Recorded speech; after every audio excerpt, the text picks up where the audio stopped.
আজ করে নেব ছানার বড়া দিয়ে আলু পটলের তরকারি, যেটা ভাতের পাতে রুটি লুচি পরোটার সাথে দুর্দান্ত লাগবে। তার রেসিপিটা আমি কিভাবে করে নেব সেটাই আপনাদের কাছে তুলে ধরব। নমস্কার বন্ধুরা, মায়ের মামনির রান্নাঘরে সবাইকে স্বাগত। আজকে করে নেব ছানার তরকারি। খুবই সাধারণ, আপনি আমি সবাই করে থাকি। আজকেরটা আপনাদের সামনে তুলে ধরছি। তা আমি ছানাটা আমার দোকান থেকে কিনে আনা আছে, 200 গ্রাম ছানা হবে। এর মধ্যে দিয়ে দেব 1 পিঞ্চ লবণ, দিয়ে দেব 2 পিঞ্চ গরম মশলা গুঁড়ো, 1/2 চামচ জিরে গুঁড়ো, আর দিচ্ছি খুব সামান্য ঘি। আপনারা অ্যারারুট কিংবা কর্নফ্লাওয়ারও দিতে পারেন। আমি সামান্য ময়দা দিচ্ছি, ময়দা দিয়ে মেখে নেব। প্রায় 1 টেবিল চামচ ময়দা দিলাম। এখন সব শুদ্ধ ভালো করে মেখে নেব। একটু থেসে থেসে মেখে নিতে হবে। দেখুন মাখাটা আমার হয়ে গেছে।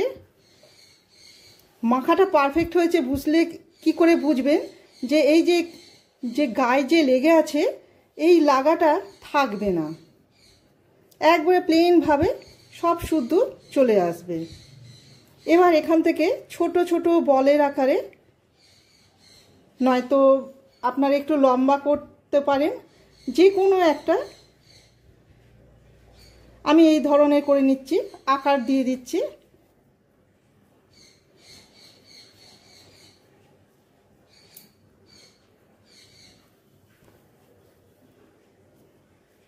আপনারা আপনাদের মনের মতো আকার দিয়ে দেবেন। আকার দিয়ে ছানাটা গড়ে নেবেন।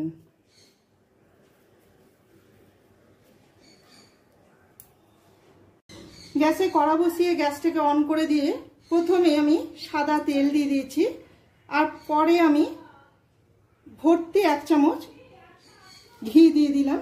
এতে কি বড়াগুলোর স্বাদ খুবই সুন্দর আসবে। আমার 200 গ্রাম ছানাতে 12টা বড়া হয়েছে। গ্যাসের ফ্লেমটাকে আমি হাইয়ে করে দিলাম। বড়াগুলোকে এবার ভেজে নেব।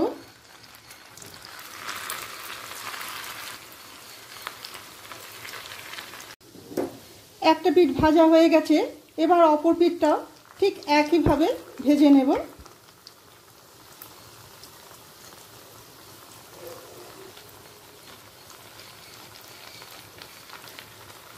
গ্যাসের ফ্লেমটাকে আবারও বাড়িয়ে দিলাম। 2 পিঠই লাল করে ভাজা হয়ে গেছে। এবার এক এক করে তুলে নেব।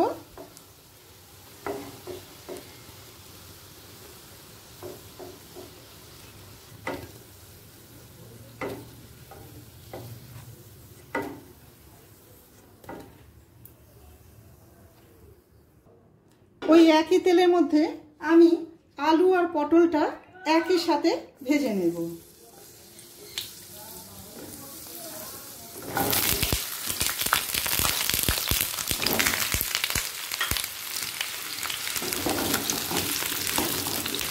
আপনারা আলুটা আলাদা করে সেদ্ধও করে নিতে পারেন। আমি প্রথমে 1 মিনিট ভেজে নিলাম আলু পটলটাকে। এরপর দিয়ে দিচ্ছি পরিমাণ মতো লবণ। এখন আমি কোনো রকম হলুদের ব্যবহার করব না, কেননা পটলটা ভাজবার সময় যদি হলুদ দিই এতে কি একটা কালো রং চলে আসবে। তাই শুধু লবণ দিয়ে আমি ভাজতে ভাজতে সেদ্ধটা করে নেব, অবশ্যই ঢাকা দিয়ে।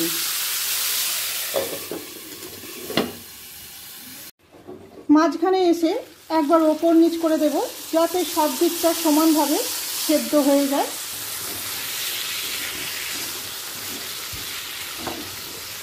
আরও 5 থেকে 7 মিনিট সেদ্ধ হতে দেব। 7 মিনিট পর ফিরে আসলাম। আলু পটল দুটোই ভালো করে ভাজা হয়ে গেছে। এরপর অন্য পাত্রে তুলে নেব।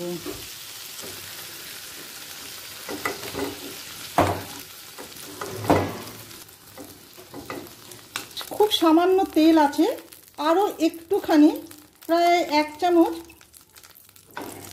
তেল দিয়ে দিলাম। এবার দিয়ে দেব একটা তেজপাতাকে অর্ধেক করে, আর 1 পিঞ্চ গরম মশলা গুঁড়ো দিলাম। একই সাথে দিয়ে দেব একটা বড় সাইজের টমেটোকে কুচিয়ে দিয়ে দিলাম। তার সাথে দিয়ে দিচ্ছি 3টে কাঁচা লঙ্কা চেরা। টমেটোটা নরম করার জন্য আমি এখনই লবণ দিয়ে দিচ্ছি।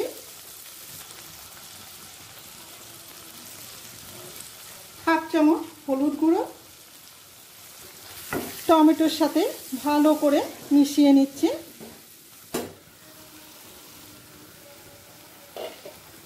দেখুন টমেটোটা অনেকটাই নরম হয়ে গেছে। এরপর একে একে দিয়ে দেব আদা কাঁচা লঙ্কা বাটা। এখানে আমি একটা কাঁচা লঙ্কা বেটে নিয়েছিলাম। হাফ চামচ জিরে গুঁড়ো, 1.25 চামচ ধনে গুঁড়ো। ঝালটা আপনারা আপনাদের পছন্দ মতো দেবেন, কম বেশি করে। দিয়ে দিচ্ছি চা চামচের 3 ভাগের 1 ভাগ গোলমরিচের গুঁড়ো, আর দিচ্ছি চিনি। যেহেতু নিরামিষ তরকারি তাই আমি ভিডিওটা আমার মাঝখানে বন্ধ হয়ে গেছিল, যার জন্য পুরোটা আপনাদেরকে দেখাতে পারলাম না। তা আমি চিনিটা 2 চামচ দিয়েছি। 2 চামচ চিনি দিয়ে, চিনির পরিমাণটা আপনারা আপনাদের পছন্দ মতো দেবেন, কম বেশি করে। তারপর মশলাটা ভালো করে কষিয়ে নিয়ে সুগন্ধ বেরোবার পর দিয়ে দিলাম ভেজে রাখা আলু পটল। আলু পটলটাও মশলার সাথে সুন্দরভাবে কষানো হয়ে গেছে, আর এখন সুগন্ধ বেরোতে শুরু করে দিয়েছে। এরপর দিয়ে দেব গরম জল।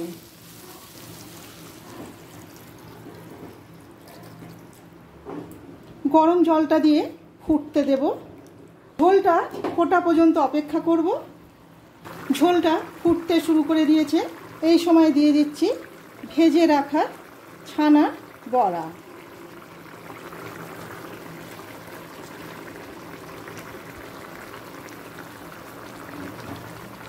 গ্যাসের ফ্লেমটাকে লোয়ে করে দিলাম।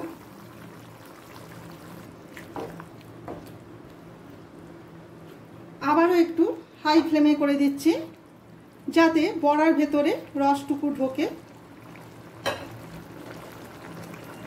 ঢাকাটাও দিয়ে দিলাম। হাই ফ্লেমে 1 মিনিট আর লো ফ্লেমে 3 থেকে 4 মিনিট ঢাকা দিয়ে ফুটিয়ে নিয়েছি। দেখুন গ্রেভিটা কতটা থকথকে হয়েছে। আমি এতটুকুই গ্রেভিটা রাখবো। গ্যাসের ফ্লেমটাকে বন্ধ করে দিচ্ছি। ছানাগুলো দেখুন নরমও হয়ে গেছে। এরপর উপর থেকে দিয়ে দেব 1 পিঞ্চ গরম মশলা গুঁড়ো, আর দেব 1 চামচ ঘি। ঘিয়ের পরিমাণটা আপনারা আপনাদের পছন্দ মতো দেবেন। ঘি আর গরম মশলাটা একটু মিশিয়ে নিলাম তরকারির সাথে। ব্যাস রেডি ছানার বড়া দিয়ে আলু পটলের নিরামিষ তরকারি। এই রেসিপিটা আপনাদের কেমন লাগলো অবশ্যই কমেন্ট করে জানাবেন। ভালো লেগে থাকলে একটা লাইক, শেয়ার আর সাবস্ক্রাইব করে রাখার অনুরোধ রইল। আমার চ্যানেলটিকে যারা সাবস্ক্রাইব করেছেন তাদের অসংখ্য ধন্যবাদ। আবার নতুন কোনো রেসিপি নিয়ে আপনাদের কাছে ফিরে আসব। সবাই ভালো থাকবেন। ধন্যবাদ।